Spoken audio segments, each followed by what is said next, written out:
Meet Shiroe, a highly intelligent and strategic player in the game Elder Tale. Known as a master tactician, he was part of a famous group called the Debauchery Tea Party. After getting trapped in the game along with thousands of others, Shiroe uses his skills to navigate the challenges of this new world, aiming to create better life for the players. Though he is shy and reluctant to join guilds, he eventually forms his own guild, Log Horizon, to unite and protect others. Shiroe, Naotsugu, and Akatsuki are fighting briar weasels at midnight. Naotsugu tries to use Shield Smash but gets confused when the command interface multiplies unexpectedly. Akatsuki also struggles to use her skills effectively, so she can only keep the briar weasels at bay. Shiroe tells them to fall back and attempts to use Nightmare Sphere, but a surprise Triffid catches him off guard. Earlier, Shiroe wakes up in a ruined urban city overgrown with plants, recognizing it as Akiba. As he walks to the Silverleaf Tree, he notices confused players in the market, including one demanding to speak to a game master at an NPC stall. Shiroe loses his balance and falls, causing his status screen to appear. Checking his inventory, he realizes he can't log out. He contacts Naotsugu, who recently returned to the game. They meet at the Silverleaf Tree and deduce that they are physically embodied as their avatars in the Elder Tale MMO rather than on Earth. They also realize this happened after the release of the game's new expansion. Accepting this world as their new home, they continue exploring. As they talk, small rocks and a boulder are thrown at them. They see Akatsuki, Shiroe's former party member, who has been following them. They realize Akatsuki is a girl using a male avatar. Remembering that Shiroe has an appearance reset potion, Akatsuki asks to use it. While she changes, Naotsugu tries to peek, but is horrified by her half-mutated form. Akatsuki then transforms into a smaller, beautiful woman. Naotsugu makes a joke about her size and gets kneed in the face. Shiroe invites her to join their party, which she accepts. The next day, the group gathers food but finds that all the food tastes bland. Shiroe is greeted by Mariel, the leader of the Crescent Moon Alliance, who invites him to visit.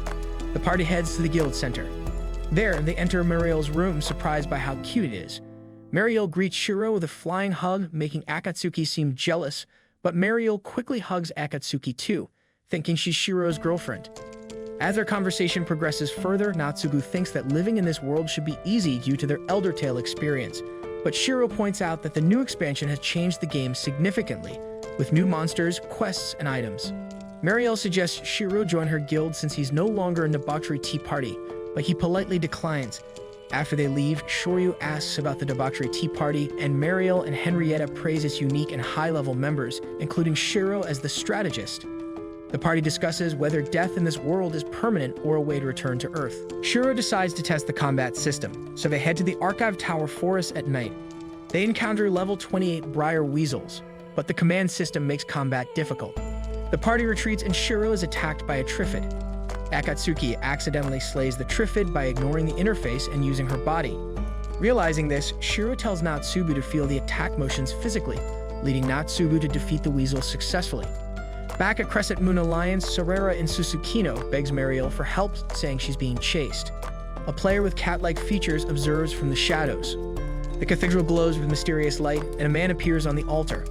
He becomes the first person in Akiba to die and be revived, proving that resurrection is possible in this world. The news spreads, and Shiroe is troubled by it. Shiroe's party fights monsters again. Naotsugu dodges Triffid's attack, allowing Shiroe and Akatsuki to finish it. Shiroe realizes they can use skills and magic by calling out the skill names, and their bodies seem to know basic combat movements even without using commands. However, they are still learning and improving with practice. On the way back, Akatsuki continues to call Shiroe her lord. He asks her just to call him Shiroe, and she agrees if he calls her Akatsuki without any titles. Naotsugu makes an awkward comment, and Shiroe tells him to shut up. As they reach the south gate, they meet Akatsuki and head toward the Loka hospital area. Suddenly, they sense movement, and Naotsugu is trapped by a magical chain, which Shiroe dispels. Shiroe orders Naotsugu to use a straight-line formation, suspecting player killers. Shiroe uses Mind Bolt to reveal members of the Dread Pack. The Dread Pack's swashbuckler, Smash, tries to negotiate, asking for their items. Shiroe and Naotsugu refuse to surrender. Shiroe has Naotsugu focus on the enemy samurai. The swashbucklers try to intercept, but Shiroe uses Astral Bind, and Naotsugu's Anchor Howl forces the enemies to attack him, while Shiroe attacks them with an electrical fuzz, though it proves ineffective. During the battle, Shiroe uses Thorn Bind Hostage on the samurai Katsuomaru, explaining its damaging effect on the enemy. Smash orders the druid Stroganoff to heal Katsuomaru, but Naotsugu lands a fatal blow. Shiroe reveals he put the druid to sleep with astral hypno at the start of the fight. Rick up and tries to attack Shiroe, but she is countered by Naotsugu's anchor Howl and flees. Smash calls for his hidden sorcerer and summoner, but Akatsuki has already defeated them. Shiroe and Akatsuki explain their strategy and criticize the Dread Pack's poor coordination. Smash begs for mercy, but suddenly attacks Shiroe. Akatsuki quickly intercepts and kills him, though she is disappointed by the outcome. Afterwards, Shiroe discusses the problem of players killing others due to a lack of goals, as there is no permanent death. Marielle contacts Shiroe, asking for help with a rescue mission to save Sarara, a trapped player in Susukino. She explains that Susukino is under the control of the hostile guild Brigandia. Since the intercity transport gates are offline and fairy rings are too unpredictable, travel by foot is necessary. Shiroe realizes the journey would take 21 days and most Crescent Moon Alliance members lack player versus player experience. Hesitant at first, Shiroe is convinced when Naotsugu and Akatsuki decide to help. The next day, they ride horses to Susukino, finding that they instinctively know how to ride but feel sore from the long ride. During a break, Shiroe regrets agreeing to the trip, but Naotsugu and Shiroe summon griffins, revealing their reward from a high-level raid. Akatsuki is shocked but joins them on the griffin. She is amazed by the view as they fly towards Susukino to begin the rescue mission. Shiroe's party arrives at the depths of Palm while traveling to Susukino to rescue Sarara. They avoid flying near Tearstone Mountain due to wyverns, opting for the dangerous dungeon instead. The depths of Palm is a maze of tunnels and mine shafts that leads to the northern side of the mountain. Akatsuki notes the area looks different compared to the game. As they walk the bridge, they're on cracks, which is not something that happens in the game. They encounter rat men, low-level monsters that spread a plague debuff, and decide to take another route. The party rests in a safe area. Akatsuki scouts ahead, and Shiroe thanks her, but she is annoyed by his formality. Meanwhile, in Susukino, Sarara, hiding in a house, is bored and keeps cleaning, raising her housekeeper subclass to level 44. She complains about choosing a seemingly useless subclass, but then decides she is practicing being a housewife for her husband. Nyanta, her protector, enters just as she says this. He compliments the clean house and updates her on the situation outside, where Brigandia members harass Earthland merchants. Nyanta is impressed by how quickly Sarara's rescuers will arrive. Back in the dungeon, Marielle thanks Shiroe for accepting the rescue mission. Henrietta wonders how Shiroe will navigate the tunnels, but Marielle trusts he has a plan. The party continues deeper into the depths of Palm, ready for what lies ahead. Henrietta wonders why Shiroe refuses to join a guild, but even Marielle doesn't know. Liliana then informs them that a conference is gathered, with Marielle noting that 60% of the guilds are attending, 10% didn't reply, and 30% refused. Meanwhile, in the DDD Guild Hall, Takayama Misa informs Krusty about the conference and Shiroe's location. Back in the dungeon, Naotsugu nearly falls from a cracking bridge. As Shiroe tries to warn Akatsuki and Naotsugu, the bridge collapses beneath him, sending him into the water below. Akatsuki wants to jump after him, but Naotsugu holds her back. Shiroe struggles in the water, afraid of dying and being sent back to Akiba's cathedral. He recalls his introverted life and also a group whose leader just wanted to explore and enjoy the game. Shiroe wakes up to see Akatsuki worried over him, and Naotsugu mentions that she jumped in to save him, with Naotsugu himself following after. Shiroe thanks them both. Akatsuki thanks him for trying to save her first. Shiroe realizes they don't feel pain or fatigue due to their high levels. They continue through the dungeon with Akatsuki praising Shiroe's cartography skills. Suddenly, they encounter a massive rat man blocking the stairs. Shiroe decides to fight it. Naotsugu takes the monster's aggro while Akatsuki attacks from behind. Shiroe uses Thornbind hostage to set up more damage, and Akatsuki finishes it off. They finally reach the mountain's other side and are amazed by the sunrise over the ocean. Shiroe reflects on his time in the Debauchery Tea Party, recalling its leader's words about seeing new things through adventure. In Susukino, Demicus, the leader of Brigandia, kills a guild member for wanting to stop robbing and killing Earthlings, demanding they continue searching for Sarara and Nyanta. We discover that the Half-Gaia Project is a half-scale model of Earth in which Eldertale resides. The land of Japan is known as Yamato, with the Ezo Empire located at the North Crescent Island. The scene then shifts to Shiroe finishing a call from Marielle, who tells him that she will talk to Sarara. Akatsuki asks Shiroe why they would meet up with Sarara in the city. He answers that it might be dangerous to meet outside where combat is allowed and might revive at the cathedral in Akiba, while Sarara would revive at the cathedral in Susukino. Although Sarara is on Demicus' friend list, he can't find her because she is in someone's private zone. However, the second she leaves it, they could find her at any moment. Because of this, Shiroe asks Akatsuki to hide herself using her sneak and silent move to watch over Brigandia's members. After Demicus fails to ping Sarara's location, Lundark questions why he is so eager to find Sarara, to which the burly monk replies that he has to teach Sarara a lesson for running away. Suddenly, Demicus gets Sarara's current location. Shiroe already notices that they are being spied on and has Akatsuki keep watch of the streets while Naotsugu waits outside as he enters a crystalline building alone. Inside, Shiroe sees Sarara together with Mayanta and is surprised by the chief's appearance, confusing Sarara. After Shiroe introduces himself to her, Mayanta tells her that Shiroe is very smart and will surely have a very good plan.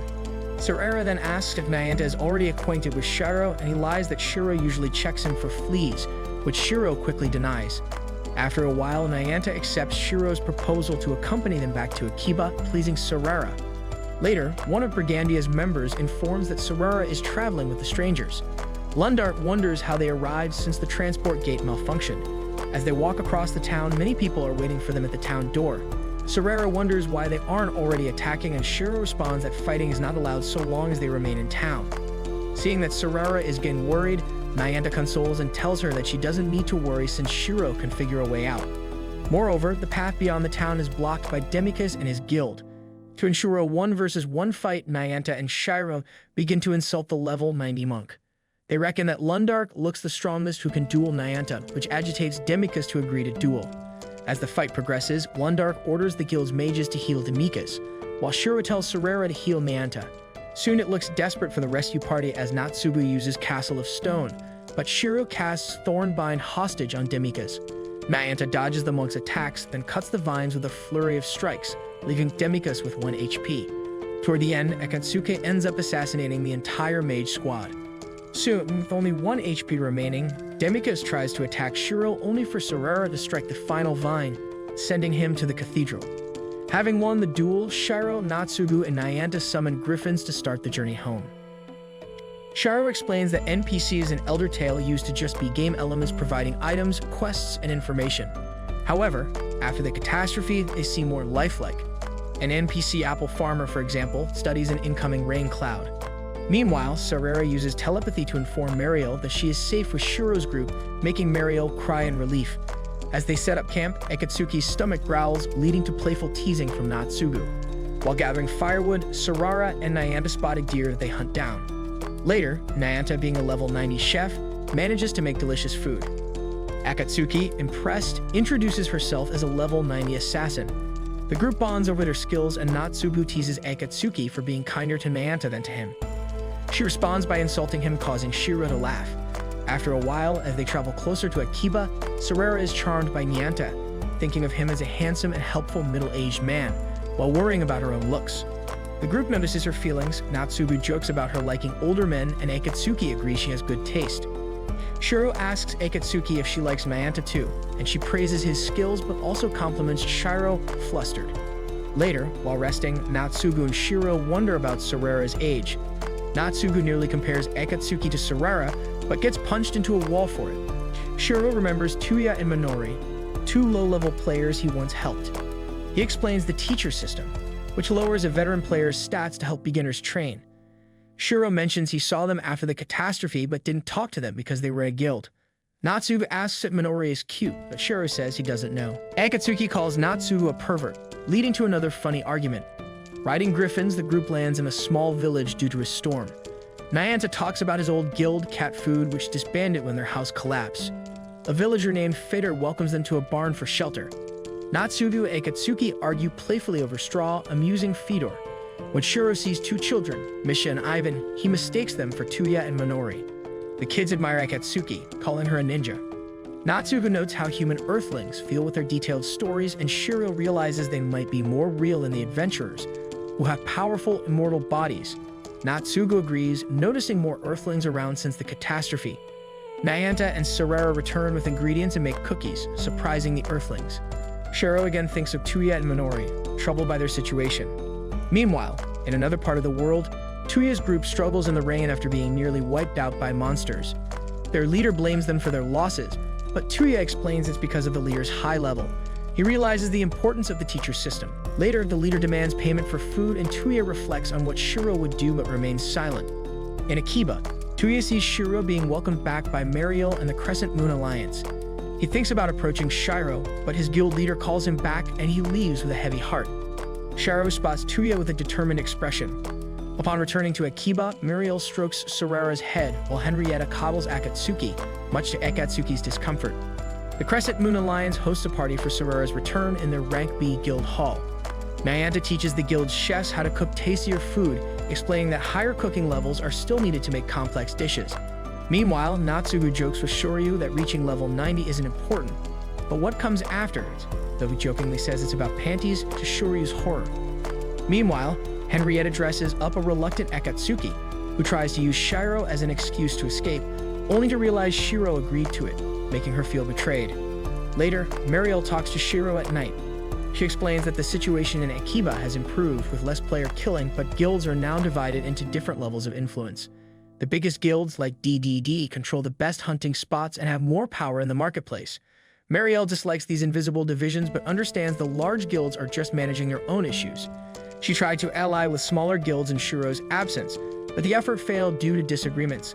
Black Sword Knights and Silver Sword are focused on reaching level 91 since the level cap increased to 100. Mariel criticizes the Black Sword Knight's exclusivity, wondering if it's Isaac's pride or desire for control that keeps him from recruiting lower-level players. Mariel explains that the Black Sword Knights are leveling up to 91 using EXP pots, which boost attack power, health, and experience from combat. These pots are normally given to new players under level 30 to help them catch up. But the Black Sword Knights are getting them from Hamelin, a guild that tricks new players into joining that extorts them for EXP pots and forces them into labor. Shiroe walks through Akiba, realizing everyone has played a part in the city's problems. He recalls Kanami's belief in his ability to solve these issues and then discovers that Tuya and Minori are trapped in Hamelin. As Shiroe reflects on the many guilds that sought his experience, he doubts whether guilds can be guided properly. He overhears players wishing their guild master had more vision. Mayanta appears and discusses the corruption in guilds, acknowledging Shiroe's reasons for avoiding them. Mayanta advises Shiroe not to hold himself back from guilds, reminding him that nothing is perfect and value comes from effort. He uses the Debauchery Tea Party as an example of a successful group that work hard together. Shiroe covertly contacts Minori, asking her to cough once for yes, twice for no, and 3 times if she wants to talk. She confirms that Hamelin is taking their EXP pots, and when asked if they are okay, she silently cries, indicating distress. Shiroe assures her that he will save them. He meets with Akatsuki and Naotsugu, then goes to the Crescent Moon Alliance to ask for help in getting rid of Hamelin. Though Mariel and Henrietta are hesitant, Shoryu supports Shiroe's plan to save the city. He then asks Crescent Moon to assist his guild, revealing its name, Lock Horizon.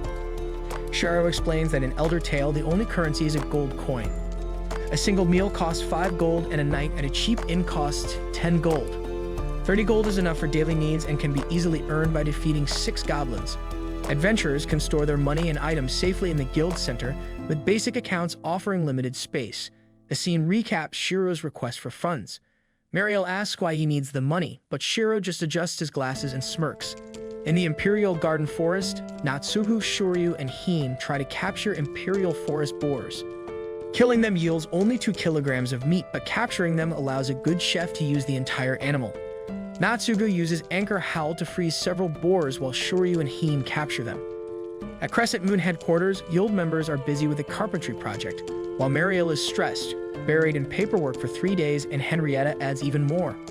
Meanwhile, Akatsuki is currently spying on a Hamelin member selling EXP pots to a Black Sword Knight's collector. Naotsugu and the others return with captured boars and animals.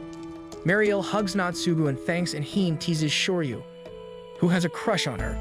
Shoryu blushes but tells them the boar meat isn't enough and runs back into the forest, fired up by his feelings for Mariel, who seems unaware. The guild reveals the Crescent Moon Refreshment Stand carpentry project. Later, Naotsugu finds Mariel collapsed among mountains of paperwork. He thanks her for supporting Shiroe. The next morning, Dulce, Isami, and Kawara look for food while Rekapin and Smash smell it unmistakably. Mariel gathers a crowd and announces that the Crescent Moon has discovered how to bring real taste to food. The next day, the hunting party finishes their boar catch.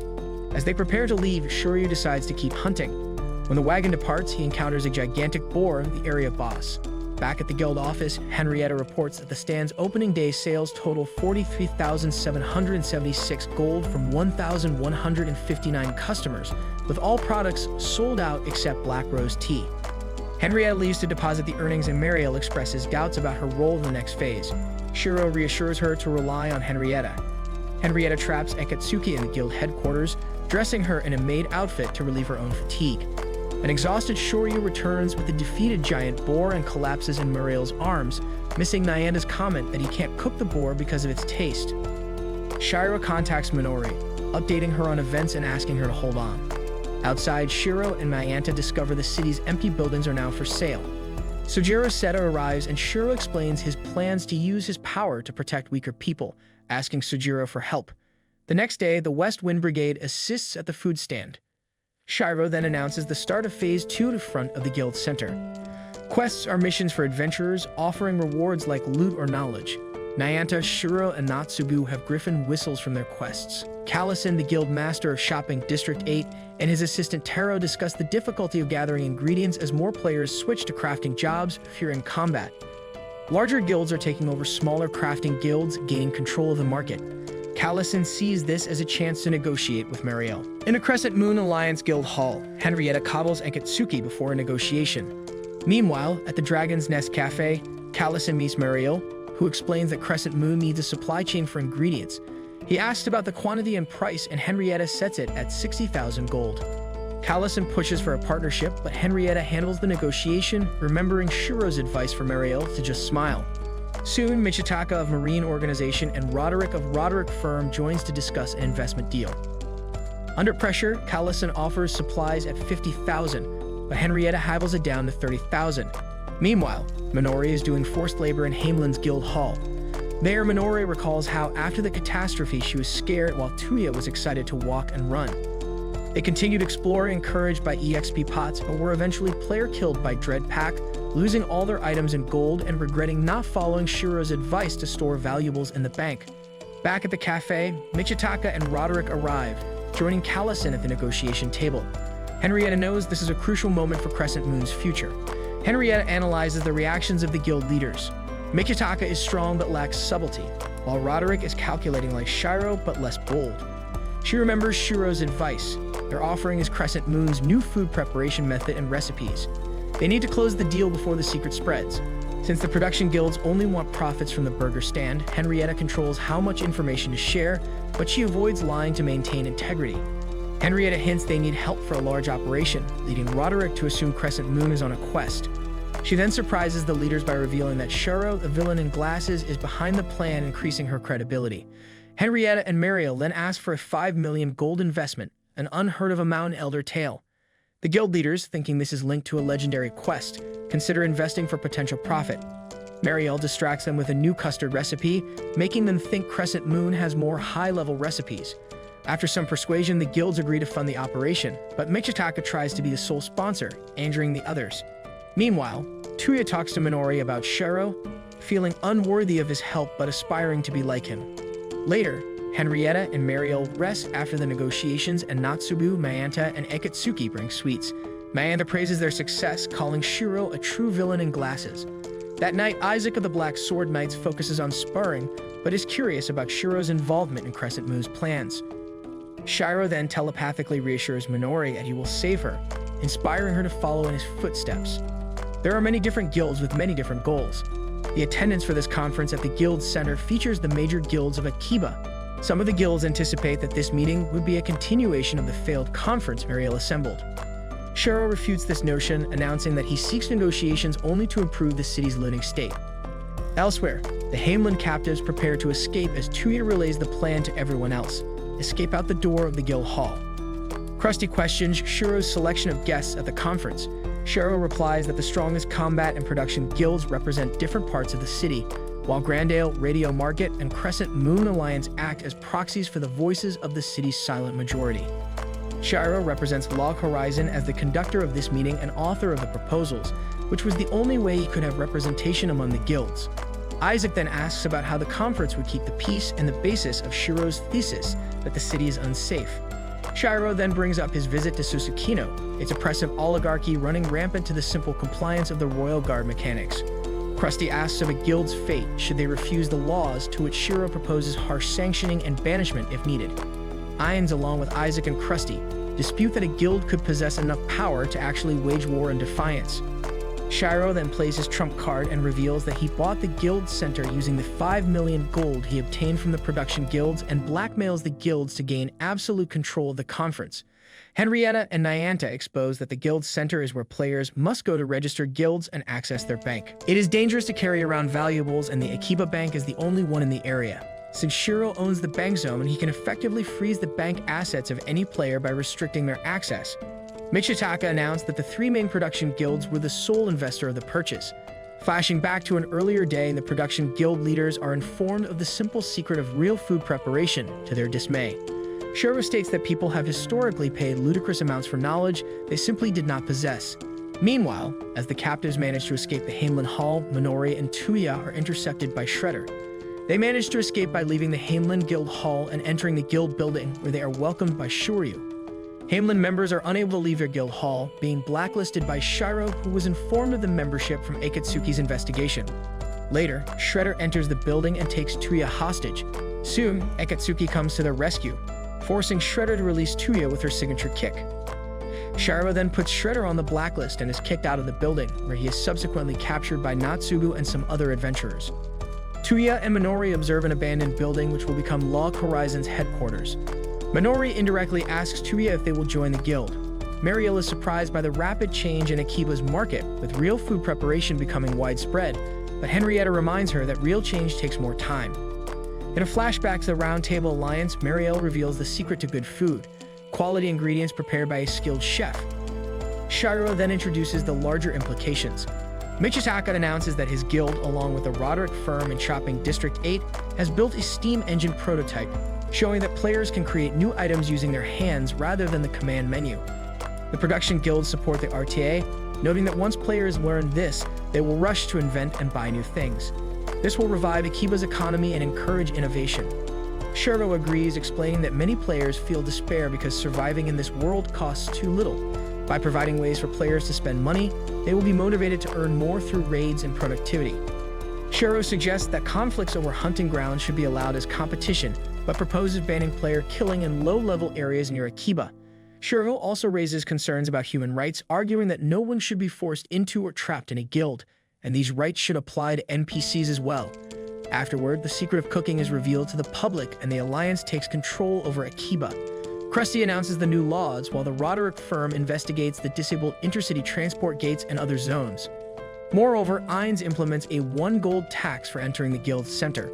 Shiroe stays in the background, letting others leave publicly. Meanwhile, Log Horizon moves into its new headquarters. Several guild masters visit Log Horizon, including Callison, Mariel, Henrietta, Sojiro, and Isaac. They bring gifts and summon water spirits to clean the guild hall. Shiroe explains that the building is far from the city center and a giant tree damaged the stairway, making it cheap to buy. Marine Organization is helping with repairs, but pricing new services is still difficult. At DDD, Takayama and Krusty discuss the growing number of Earthlings, worried that if war breaks out, their numbers could overwhelm the adventurers. Krusty decides to leave the issue to Shiroe. Mariel and Henrietta hint at the news about Tuya and Minori, but leave without revealing details. Later, Nyanta brings Tuya and Minori to Log Horizon. Instead of joining the Crescent Moon Alliance, they ask to join Log Horizon to thank Shiroe for his help. Nyanta reminds Shiroe that as a guild master, he should accept them, which he does. Their first mission is to eat curry with the guild. That evening, the 6 members of Log Horizon gather around a fire under the stars to enjoy curry together. At Maihama Castle, the Duke of Maihama, Surjad, receives reports on Akiba's progress. The scene concludes with Princess Rhaenysia getting introduced to Surjad. A father and a son are hunting. The father soon comes to a stop, telling his son to catch his breath, realizing that he must be tired. The son then starts talking about the adventurers and expresses how he wishes that he could be like them. However, the father asks his son to stop. He seems to despise the adventurers a lot, stating that they can't even live as one with the land. They then notice a colossal movement over the forest and decide to inform their village. With Akiba now bustling with activity, Naotsugu and Akatsuki take Tuya and Minori under their wing for training. As Shiroe also starts experimenting with his scribe's subclass, Mariel starts craving to visit the beach. This gives Shiroe the idea to hold a summer training camp for new players under level 40. The advertisement is posted at the Silverleaf Tree, an opportunity that excites the flamboyant Rundlehouse Code as well as Minori, who wants to train her skills to make up for Shiroe's rescue. Emissaries of the Iso League of Free Cities arrive at Akiba to invite the Round Table Alliance to a meeting and a formal ball. Having already anticipated this contact, Shiroe informs Krusty that it would be a prime opportunity to learn more about the people of the Earth, but they must be careful not to get deep into politics. The Round Table decides to send Krusty to represent the combat guilds, Michitaka for production guilds, and Shiroe for his skills in analysis and bureaucracy. They set out the following month along with Henrietta, Akatsuki, and Takeyama Miza. At the same time, the training camp also sets off to Chaoshi, where they end up having fun at the beach. Mariel and Minori also speak to the residents as part of Shiroe's suggestion that they learn as much as they can about the world. He reckons that the most important concern is how much the people of the Earth have changed since the catastrophe.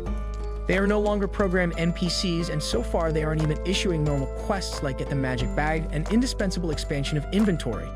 The Round Table representatives arrive at the ancient court of Eternal Ice and meet with Duke Surja during the opening ball. Krusty converses with him about government, asserting that the Round Table Alliance should be recognized as a single body, despite its similar structure at Eastal. Shiroe observes that both the adventurers and Earthlings are wary of each other. Finally, Princess Rhaenysia graces the dance with her presence. Naotsugu announces to the trainees that they will head into the Regrana Forest dungeon for party training the next day, unsupervised.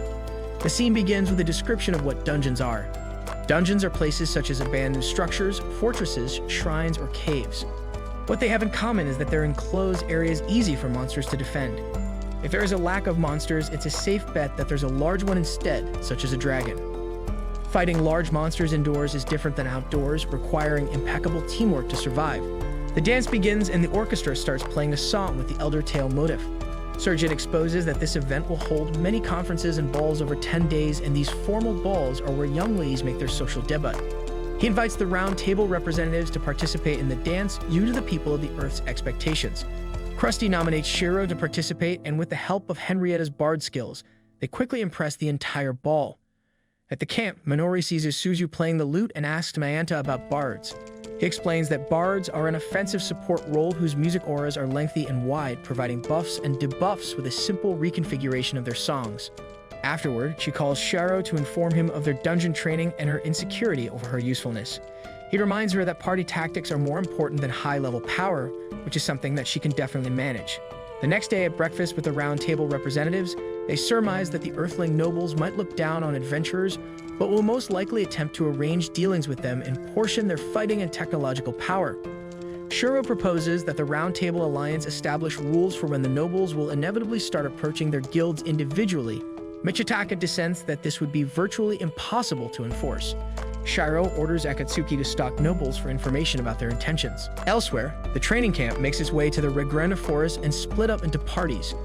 Although the parties are provided time to discuss strategies, Minori has trouble speaking her mind in a group with Tuya, Rudy, Isuzu, and Sarara after Rudy and Tuya decide to forego strategy in favor of just forcing their way through. Eventually, the party encounters some skeleton monsters and familiarizes themselves with their teamwork. The first wave was easy to defeat, but the second wave of monsters started focusing on Rudy due to his reckless attack pattern. With their damage dealer in distress, the party makes a tactical retreat, much to their embarrassment. Back at the ancient court of Eternal Ice, Krusty introduces himself to Rhaenysia. The scene begins with a small introduction to demi-humans. Demi-human is a blanket term for non-human monsters in Elder Tale. Goblins, for example, are low-intelligent, prolific breeders that are weak when alone but can become a formidable army. They cluster in the northeast of Yamato, but have been on the rise as of late. The Round Table representatives divide up attendance to various invitations. Shiroe will attend a dinner meeting with Count Carino of Tsukuba and the Academic Guild. Krusty will go to an evening party of young knights, and Mikitaka will attend a banquet with Lord Dart. Henrietta asks Krusty if he will manage to endure the dialogue of the party, to which he says he's found a virtually unbreakable shield against such situations. The next day, she ruminates about how her beauty is unremarkable and the lack of substance to the affection she commonly receives. She visits Krusty in an exhibition match with the Palace Knights, where he craftily obligates her to accompany him to the evening party. Elsewhere, Akatsuki eavesdrops on two noblemen at the palace and learns that the Knights of Izumo, a group of ancients, have apparently vanished without a trace. Shiroe's meeting with the Academics Guild becomes a heated debate, forcing him to defuse an incoming call from Minori. Meanwhile, Tuya's party had been fighting for the past hour, but is running from skeletons yet again. During their break, Rudy starts complaining their healing is too weak to save him, and despite their relatively high level, they can't seem to defeat the skeletons. At the beach, Mariel worries about Tuya's party being the last to finish the dungeon, but is reassured by Naotsugu's handle on the tough training. Later, at a private dinner, Lord Dart informs Michitaka that the culinary revolution of Akiba has introduced new food to the land, influencing many improvements to agriculture. However, this has increased the monstrous hazards of imports and exports, which Michitaka anticipates an impossible request in adventurer bodyguard work. Dan refutes this notion, instead requesting seafaring technology. At the evening party, Krusty picks up on Rhainesia's annoyance of flattery, claiming that his time here has instilled the same. Krusty further disclaims that he is a barbaric adventurer and the princess is kind enough to accompany him to save face. Elsewhere, Akatsuki dances in the open courtyard, training to imitate the ballroom dance Henrietta and Shiroe shared earlier. Shiroe goes to meet her and interrupts her mid-twirl before listening to her report. Akatsuki states that the people of the Earth are split between considering them as a threat or as potential allies because of their strength. After a while, a mysterious man appears, introducing himself as Ligan, the mage of Merrill Lake. Shiroe and Akatsuki follow Ligan to his library. He attempts to find something to drink but fails to do so. Ligan even swears that he is sure that he has potions to drink somewhere. At last, Shiroe procures a wine from his magic bag. While drinking, Ligan notices Shiroe's magic bag. Ligan recollects the requirements for crafting the bag, the knowledge that surprises Shiroe. Shiroe then explains that he got the required items and then had someone to make it for him. Ligan disclaims that he is more of a magical scientist than a mage. Shiroe explains the prominent citations of the mage of Merrill Lake, to which Ligan clarifies that he has inherited the title. Being an academic in the study of world-class magic, Ligan offers Shiroe and Akatsuki an explanation of the world fraction spell and the 3 times it has been used in history, with Shiroe correctly deducing the 3rd time being the catastrophe. Ligan explains that 350 years ago, the human, elf, and dwarf races destroyed the Owl Kingdom out of jealousy of the Owl's advanced magical technologies. Seeking revenge, the Ruquinje were the masterminds behind the long, terrible war between humans, dwarves, and elves to avenge their people's destruction. However, at their defeat, they cast the First World Fraction, which resulted in the creation of the endlessly respawning demi-human monsters. This pushed the planet into a world war, forcing humanity to create powerful warriors, ancients and beastmen. Still at a disadvantage around 240 years ago, they were forced to cast the Second World Fraction to summon the adventurers to their aid. Ligan invited Shiroe due to his reputation as a mage, his history beginning some 98 years ago. Shiroe confirms that the events according to the game's rate of time correlate to the real world by a factor of 12, including the start of the open beta, which brought the human-controlled adventurers, and when he began playing Elder Tale. Ligan then moves on to explain his spirit theory, which involves how revival works, and that XP in the form of memories is lost in the process, a theory which Shiroe decides to withhold from the Round Table Alliance for the time being. Meanwhile, Minori becomes tired of the same outcomes in the training and finally decides to speak her mind to the party. Mariel watches some trainers, among them Kawara and the felinoid samurai from the Black Sword Knights, as they teach beginners how to fight. Unbeknownst to them, thousands of Sahuagin are speeding towards the beach. Minori suggests the party should go to the dungeon in the afternoon. Rudy disagrees, but she points out that they don't survive the dungeon for very long, making ample time to discuss strategy. She then goes on to say that she doesn't actually know any of them. To prove her point, she asks Rudy why he always used Orb of Lava, to which he praises its high uptime and excellent area of effect. Tuya mentions that as a samurai, he can taunt the enemy to draw their attention, particularly with Samurai's Challenge. They realize that using these skills simultaneously will result in Rudy drawing the monster's attention instead of Tuya. Asuzu then offers her new skill, Coward's Fugue, which lowers the aggro rating of allied ranged attacks. She reckoned it was not very useful in a fight, but now it would make sense. Seeing the benefit of this new information, Rudy formally apologizes to Minori. From there, each person began discussing their spells and capabilities. The party decides to apply party tactics to their approach, with Tuya taking the front line to attract the skeletons. Rudy starts slow by using lesser spells to pick off lone enemies. Minori acts as operator to alert Sorera to heal Tuya, then scouts the area as field monitor before giving the all-clear to formally engage. Asuzu and Rudy work in tandem to quickly eliminate the rest of the skeletons, then the party immediately assumes a patrol file to advance the dungeon. They realize they have just cleared the section and rejoice in their triumph. Minori appreciates Shiroe's teachings, saying that the conversations in battle have made the improvised party into true friends. Later, Shiroe receives a call from Minori, who reports on her discussion with her team and the progress they've made to clear the dungeon. Shiroe congratulates her and realizes that he doesn't need to rush over his findings about the world. During their bath, the girls reflect on how well they work together, especially Rudy and Isuzu. Isuzu admits that Rudy is cute-looking, and later upon seeing him, she realizes that he looks like a golden retriever. She stifles her laughter, which Rudy misinterprets as crying a farewell for when they go their separate ways. Isuzu suggests he join a guild so she can visit him, but he rejects such confinement of his talent, deciding that he will make his own fame. He jokingly assures her that she can contact him at her convenience, which she takes up by attempting to friend him. The interface rejects the action, to her surprise and his apprehension. The Sahuagin army makes a surprise attack on the beach, quickly overwhelming the adventurers. Outmatched, Shoryu tells Mariel to call for reinforcements. At the beach, the battle against the Sahuagin continues. The trainers form a pickup group, trying to cooperate on the defense.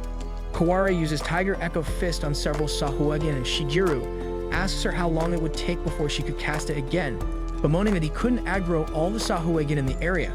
Shoryu and the other trainers stand back to back as they become surrounded by Sahuagin, hoping to delay the monsters long enough for Mariel and the low-level players to escape to the school. At Regranda Forest, the camp begins encountering an unusual amount of goblins inland, and Nyanto oversees a massive goblin army approaching from the north. Word quickly reaches the palace, while Nyanto reports back to camp with an assessment of the army. The traders don't have telepathic links with the Crescent Moon to check on the other training group, but Tuya's party does as they return from fighting goblin scout patrols. Naotsugu is surprised to learn about the Sahuagin attack, who usually reside further south. The trainers decided to regroup with Mariel and hold a call to home spell as a last resort.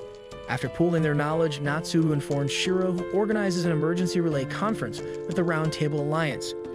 Shiroe reports that an estimated 10,000 goblins and several hundred Sahuagin have appeared and postulates that the recent attacks are part of the quest return of the Goblin King. The adventurers then realize that they neglected quests from the people of the Earth to defeat the goblins during their development of Akiba, which in turn allowed the Goblin King to unite a great army. With barely any defenses, Tuya and Rudy request that their party defend the town, but everyone else is hesitant for the adventurers to intervene. Shiroe then summons Sujuru and the West Wind Brigade to the ancient court of Eternal Ice to aid in its defense should it come under attack.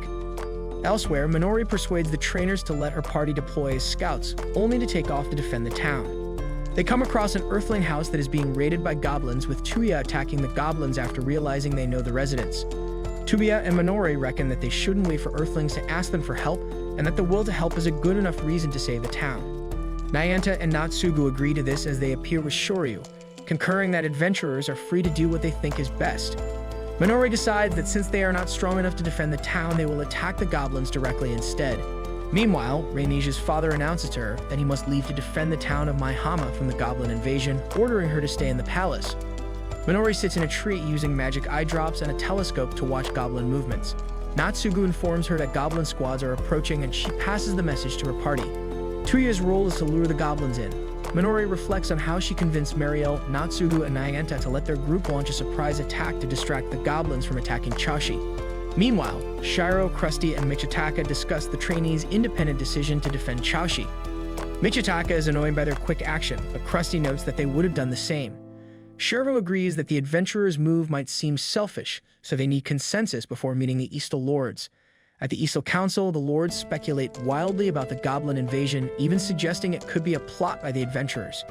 Baron Cranit disagrees, but the other Lords remind him that this meeting allows them to speak freely. Their Lord Kariva insists on combining forces to fight the goblins, but another Lord suggests sacrificing Tsukuba by luring the goblins there. Kariva objects strongly, and Duke Cowan suggests taking a break. In the forest, Minori coordinates the team as Tuya lures in goblins. Sorara traps them with vines, and Ruby strengthens Tuya's sword to defeat them. After they win, Minori alerts them to another goblin group, and Rudy quickly blasts them with the Suju's help. Meanwhile, Reinisia overhears Lords discussing the potential sacrifice of Tsukuba and the missing Knights of Izumo, shocking her as they plan to withhold this information. The Round Table Alliance representatives are summoned to meet the Eastal Lords, and Reinisia briefly crosses paths with them, exchanging banter with Krusty before leaving. Minori then leads the group to find more enemies. During the meeting, Shiroe asks the Lords to summon the Knights of Izumo to assist, but the Lords remain silent.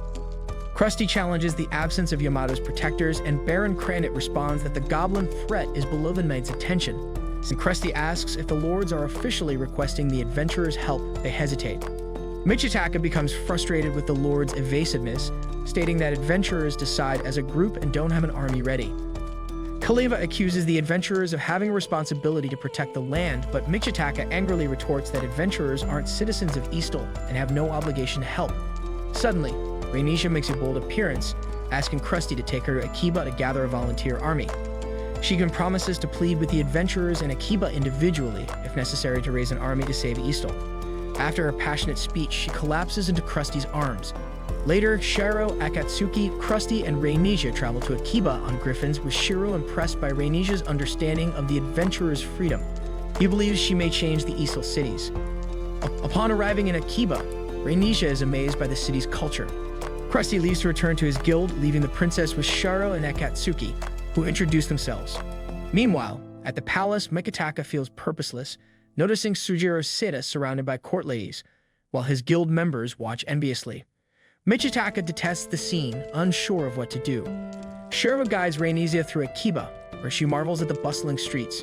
Dread Pack members observe her from a balcony, curious about her formal attire. In Shopping District 8, Callison greets the princess, while Shiroe and Callison arrange armor for her. The next dawn, hundreds of adventurers gather in the city's center for the event. Shiroe uses magic to light up the area and quickly addresses the crowd, informing them that a goblin army of 20,000 threatens the Eastal League of Free Cities. He explains that Eastal will lose about 30% of its forces but will not fall. Rainisha is impressed by how quickly the adventurers discuss strategies and analyze maps, comparing them to Eastal's military minds. Shiroe states that while adventurers can defend Akiba easily, they have no obligation to help Eastal if they only care about themselves. However, he hints that someone has come to say something about that. On Krusty's signal, spotlights shine on Rainisha, making her nervous. She introduces herself and explains the danger, noting that the Knights of Izumo cannot be summoned. She apologizes for Eastal's assumption that adventurers will help automatically.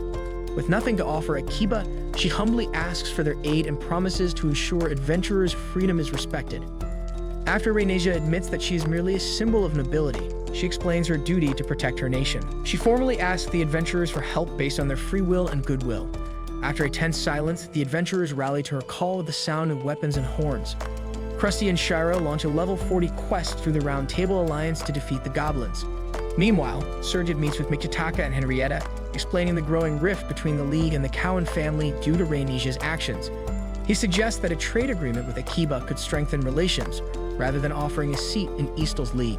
The power gap between the Earthlings and adventurers remains, and Shiroe will need to address it. Rainisha reflects on the consequences of her actions.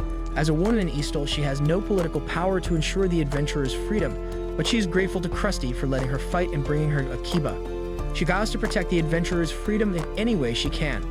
At Chashi, the training group reunites.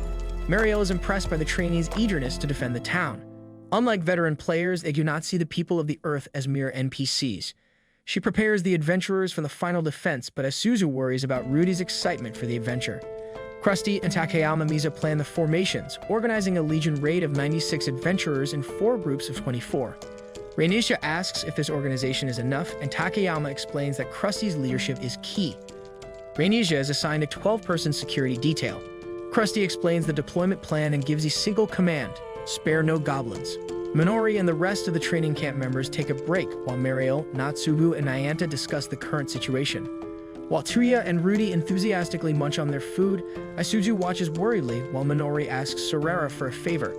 At Kasumi Lake, Takayama Misa puts a magic salve on Rainisha's eyelids, enabling her to see the battle unfold close up as Krusty's group engages the Goblin army in battle. Misa advises Krusty in the vanguard of the ebb and flow of the battle. A larger mob-like goblin force charges the advancing adventurer army. 2 mages cover Krusty as he repeatedly cuts down goblins, then releases a massive blow that not only destroys the mob, but cuts a small canyon into the ground. As Rainisha watches in amazement, Misa calmly informs Krusty that goblin reinforcements in the form of 2 hill giants have arrived. Krusty, standing in the line of fire, calmly signals for a magic barrage on the giants, then slays one of them. Rainisha realizes that he is enjoying the fight, but he also appears lonely. Meanwhile, at the headquarters established at the Mendron Equestrian Park, 5 women operate the telepathic communication network as Callison explains how it enables the constant flow of information throughout the army. Shiroe is informed that the second adventurer army is set to sail to Chaoshi Town. He explains the pivotal role that it plays in his plan to contain the Goblin advancement. Back in Chaoshi, Isuzu worries over Rudy, but he claims to be just fine. As Minori and Tuya are patrolling over the bridge, she sees something up the river and summons the camp leaders. When they arrive, they see at least 1,000 Sahuagin monsters in the distance moving towards Chaoshi. The trainees, led by Tuya and encouraged by Naotsugu, persuade Marielle to let them defend the town. As soon as Marielle gives the order to fight, Minori takes charge of her party. Shiroe is informed of the engagement at Chaoshi and orders the Osaipi to hurry to reinforce the 60 adventurers defending the town. While waiting for their MP to recover, Naotsugu and Mayanta watch Tuya's party fight and comment on their improved battle skills. Most notably, Minori keeps constant watch over the battle, her party's health, enemy location, and everything in an attempt to follow Shiroe's full control and counter tactic. As the Battle of Chaoshi wears on, we learn the favor Minori asked of Sarara was to set up Shrieker Echoes to alarm against surprise attacks. As the alarm sounds, Minori's group takes off to defend other parts of the town just as Shiroe informs Marielle of the arrival of reinforcements in another hour. With the onslaught taking a huge toll on them, the party soon finds themselves overpowered by a higher-level group of hobgoblins and dire wolves. Minori starts losing control of the battle as Tuya gets pummeled to critical health. However, Rudy suddenly tackles the two wolves, diverting them away and slaying them in a suicide explosion. In the aftermath, Sarara and Minori try in vain to heal and revive him. Tearfully realizing the inevitable, Isuzu reveals his nature as an earthling, which means that he will die permanently. Refusing to give up, Minori immediately calls Shiroe for his aid. Shiroe ponders over the importance of Minori's plea for help. She's a hard worker who would rather do things herself than ask for help, which must mean she is now desperate. Over the call, she discloses Rudy's situation, including the fact he is an NPC.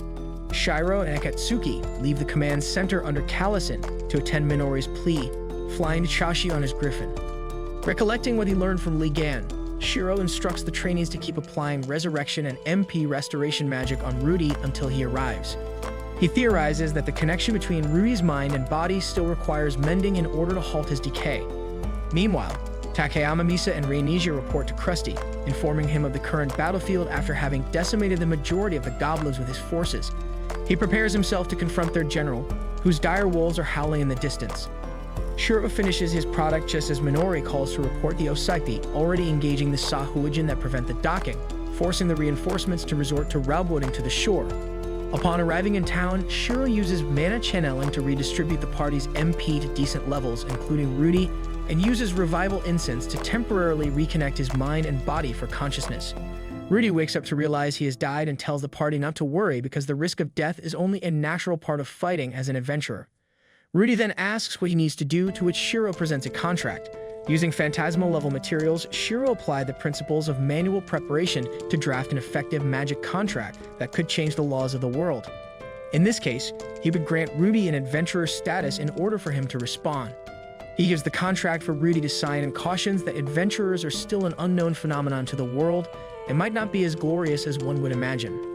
Rudy accepts the risk, stating that as an adventurer, he only wants to help people in need. With the help of Isuzu, he writes his name into the contract and is then engulfed in a brilliant light as he is revived at the cathedral in Akiba. On Krusty's side, his army confronts the Goblin General's army of dire wolves in a ravine. They apply heavy artillery to the wolves, after which Krusty leaps in to slay the general in a fell swoop, putting an end to the Goblin advance. With the Sahuagin defeated, Marielle lounges in the sand with Naotsugu gently fanning them both. She asks him if they did the right thing, to which he agrees that what they did saved the town in the end. Minori asks Shiroe why he said those things to Rudy. He replies that the term adventurer in this world is now different than the game. At the cathedral, Rudy discovers his new adventurer subclass that includes the innate privileges of adventurers. Isuzu enters the building and reprimands his reckless action, making him promise to never do such a thing again. She then demands he expose his life to her as reconciliation. Shiroe is writing at one end of a long table while Akatsuki, kneeling at the other end, asks if he will attend a party. He says he doesn't like fancy events and prefers to let Krusty handle the socializing. At the party, Krusty is surrounded by Earthlings praising his victory over the Goblin forces. He responds that the success was due to teamwork between the people of the Earth and the adventurers. Princess Reinisia watches with two ladies, becoming increasingly annoyed with each compliment directed at Krusty. Elsewhere, members of the Crescent Moon Alliance enjoy the food and chat with Mayanta, while Earthling children run around looking for Akatsuki, the queen of hide and seek. On the other hand, Mariel grants Isuzu permission to leave the Crescent Moon Alliance to join Log Horizon. Henrietta is searching for the missing Shiroe, telling Nayanta and Naotsugu that his absence is unacceptable. Hearing her call for him, Shiroe quickly leaves, escaping into the night and leaving Akatsuki behind. Outside, Shiroe gets a call from Ushima about the Demon Festival of Suzuka Gate in the west. On his way to consult Leigan, he hears a woman telling children the story of how he saved Rudy by turning him from an earthling to an adventurer. The woman soon vanishes into the shadows, and Shiroe is surprised when Leigan congratulates him on creating the new world-class magic, saying he sensed its power when it happened. At the party, some adventurers share their goblin battle story, unaware of the memory loss issue known only to key Round Table Alliance members. Shiroe, deep in thought, is found by Henrietta, who tries to bring him back to the party. As the Elder Tale theme plays, Krusty invites Rhaenyra to dance, hoping to ease everyone's anxiety. While dancing, Rhaenyra recalls a conversation with Serjad, who told her that she alone is responsible for the adventurers' involvement in the war and that there will be no compensation, making her suitable as Akiba's ambassador. Krusty, sensing her thoughts, tells her that being an ambassador isn't so bad and that she can return to her lazy lifestyle. Across the room, Shiroe explains to Nayanta that she can't join Log Horizon due to her duties with the Crescent Moon Alliance. Nayanta praises her decision and asks her to dance, which she accepts. Minori hears rumors that Shiroe manipulated Rhaenyra and doesn't belong in the Round Table Alliance. Outside the party, Shiroe and Akatsuki, who feel uncomfortable in her party dress, talk. She admits feeling useless lately, but Shiroe reassures her that he couldn't have achieved anything without her support. As another dance round begins, Mariel drags Naotsugu onto the dance floor, Rudy invites Isuzu to dance, and Henrietta accepts a dance with Serjad. Shiroe asks Akatsuki to dance. Though she hesitates, they eventually dance awkwardly together. Days later, Rhaenyra arrives in Akiba to cheer crowds. Shiroe reveals that he spread the truth about memory loss during revival as a rumor to avoid panic. The next day, Log Horizon and Crescent Moon members plan an autumn festival called the Libra Festival, with Mariel leading the effort despite the short notice. From a rooftop, Nayanta and Naotsugu observe and comment about how Akiba has become much more lively than usual as the Libra Festival, the first festival since the catastrophe, is making final preparations. Many of the production guilds are debuting brand new items, and the Crescent Burger is set to make a comeback. The two return to the street and encounter Mariel, who is carrying tons of decorations. With the two men in Tala's shopping mules, the three continue down the street discussing what they will do to enjoy the festival. Elsewhere, Minori is holding a flyer for a couple's cake-eating event. Sitting alone looking at her guild's building, Akatsuki holds a flyer for the same event. Detached from the city's activities, Shiroe continues his work until a strong breeze scatters his papers across the room. Just as he cries out in frustration, Henrietta enters the room to deliver some documents he requested. She suggests that he take time away from work to enjoy the festival with everyone. Trying to return to work, he's surprised by Akatsuki emerging from hiding under his desk. They move to the rooftop table to eat the expensive red bean buns she has brought. As they eat, she tries to invite him to the cake-eating event only to be interrupted by Minori showing him the flyer for the event. Later, Minori is trying to decide what to wear for the event while Isuzu enters her room with news of a pre-festival dance. Minori explains that she intends to use the contest reward, an invitation to Rhaenyra's Twilight Dinner Party, to improve the public's trust in Shiroe, which had been wavering as of late. Akatsuki, alone in her room, realizes that she essentially invited Shiroe on a date, and she has no cute clothes to wear. After she comes to the conclusion she needs help to choose an outfit, Henrietta across town senses her need. The next day, Shiroe participates with both Akatsuki and Minori at the cake buffet. There, Chef Kanako misinterprets his explanation of the situation and decides to punish him for bringing 2 dates. The group reckons that the 12 slices of cake will be easy to consume, but Kanako instead serves 12 whole cakes as a gift from the guild. Shiroe then receives a large amount of envy from the other participants as the 2 girls serve him a cake, which only escalates when Akatsuki and Minori begin competing with each other for his attention. The trio naturally ends up failing the challenge of finishing the cakes, forcing Shiroe to pay for the order. Later, Akatsuki joins Shiroe, and they have an awkwardly brief conversation, where she shows her feelings for him by rubbing his face despite Shiroe's obliviousness. At the same time, Minori brings up some tea, but quietly observes them and runs away with a broken heart after admitting her feelings for Shiroe herself. Tuya encounters her in sorrow and makes her realize that she has no reason to be ashamed. Minori finishes sulking in bed and opens the window to see the morning light. She snaps awake and decides to take on a new day. During breakfast, the guild discusses what they will be doing that day. Shiroe will once again be doing paperwork, Akatsuki and Naotsugu will patrol the festival, Nayanta will help out with the Crescent Moon Alliance, and Isuzu and Rudy will be wandering the booths. Naotsugu tours the food stands in disguise as a food safety inspector.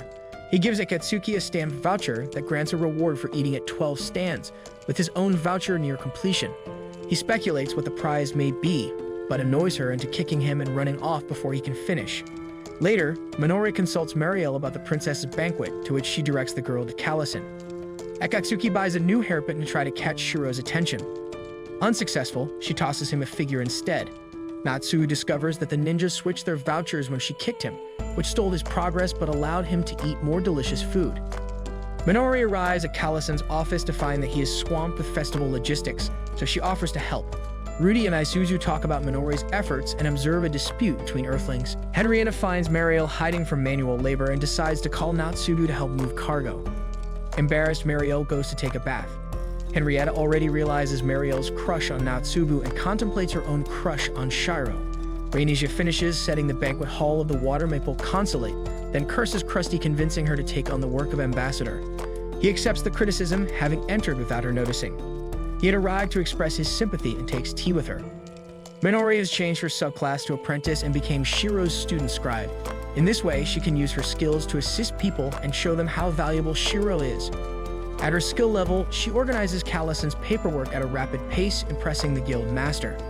At a tomato restaurant, Nayanta nonchalantly expels a rowdy Earthling lord out of the building and reports the matter to Shiroe. While Black Sword Knights and DDD work on maintaining order during the festival, they resolve more disputes involving the people of the Earth. Isaac and Krusty discuss Shiroe's growth since the debauchery tea party and agree that he works his best when for the good of others. After putting a stop to yet another rowdy Earthling, Shiroe finally notices the strangeness of the Earthling's behavior as Minori reports inconsistencies in the festival's paperwork, all resulting from errors by Earthlings. Shiroe confirms that the city may be under attack and makes haste for his office, disgruntled at his own carelessness. Meanwhile, a vessel named Spirit Ship Eagle, led by the sinister-looking mouths, prepares to make contact with Akiba. Shiroe notes all the altercations happening in just a matter of 2 days and believes that they are too many to be a coincidence. Shiroe believes that the people of the Earth, led by the newly arrived Lord Mouths, a merchant nobleman from Westland, are responsible for attacking Akiba, and that Mouths seeks to destroy the Round Table's reputation and interfere with Akiba's treaty with Eastal. He arrives at the conclusion based on the logic that when Elder Tale was just a game, there were no quests that involved removing a leader from power, and adventurers wouldn't be interested in something that tedious. Henrietta suggests that it might be necessary to cancel the festival, but Shiroe counters by saying that canceling the festival benefits Mouths because it would cause people to question the Round Table's organizing and problem-solving ability. To prepare a counterattack, Shiroe tasks his comrades to gather more information while Minori does her best to keep Callison's office running using the skills she learned from Shiroe. Afterward, Shiroe begins plotting all the points of disturbances caused by the people of the Earth, but has difficulty discerning a pattern from their seemingly random actions until he finally realizes that the people are actually improvising on the spot. Pressed to come up with a solution, Shiroe gets a spark of genius after meeting Sujiro, who has won the cake contest with the help of his guild. In the meantime, Mouths crashes the Twilight Banquet and corners Rainicia over his supposed mishandled cargo documents. Elsewhere, in a brilliant countermeasure, Shiroe uses the West Wind Brigade's infatuation with Sujiro as an incentive for them to patrol the city and handle the disturbances. The group then learns of the banquet disturbance and decides to make the festival enjoyable as their true counterattack. Moreover, Rainicia and Alyssa are seen supervising the Twilight Banquet. This is done because the goal is to deepen their relationship with adventurers. However, Mal's attendance was not expected. Troubles arise when they receive news of the Mals arriving at the banquet with a ship full of seafood, needing immediate storage. During their meeting, Mal shows his inappropriate behavior toward Rainicia, but she has no way to avoid it. Followed by bodyguards, he tells Rainicia he sent all the necessary papers and even received an answer, though neither Rainicia nor the Round Table knew of such a matter. The scene ends as Shiroe finally makes an appearance at the banquet. Shiroe walks in on Mal's and Rainicia's confrontation, purposefully ignoring Mal's until questioned. After introducing himself, Michitaka of the Marine Organization and Krusty of DDD also enter the scene, introducing themselves as they approach. Krusty produces the letter Mal's claimed to have sent the princess, explaining it being misdirected. Michitaka explains that while the Round Table's warehouses are full, his guild's climate-controlled warehouses can easily handle Mars cargo. Michitaka even offers help transferring the cargo.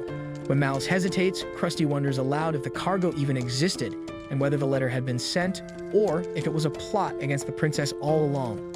Knowing he has been caught in a lie and cannot unload non-existent cargo, Miles makes a hasty retreat.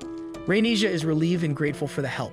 Shiroe informs her that this was just a side issue and they were here to get her. She responds with confusion. As it is the last day of the Libra Festival, everyone is excited for the final events. The Crescent Moon Alliance puts on its fashion show, and while everyone is partying and having fun, Akatsuki notices that Shiroe isn't there with them. Shiroe then excludes himself from the continuing festivities until Minori voices her concern over his actions.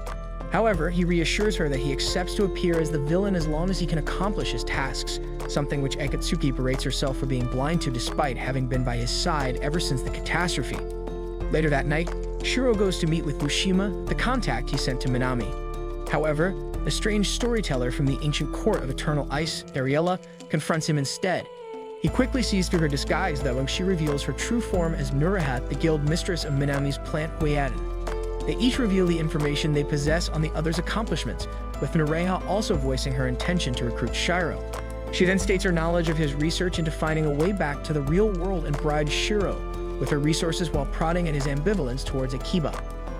Ultimately, though, Shiroe resists her seduction and chooses to remain in Akiba as her enemy, a statement that only makes her want him even more as she leaves. As the Libra Festival enters its last stages, the members of Log Horizon sit down to dinner and reassure Shiroe of their intention to help him in whatever way they can. Faced with new challenges, Shiroe issues Log Horizon with their next goal of changing the world of Elder Tale. The scene ends with several scenes foreshadowing several events that are about to come.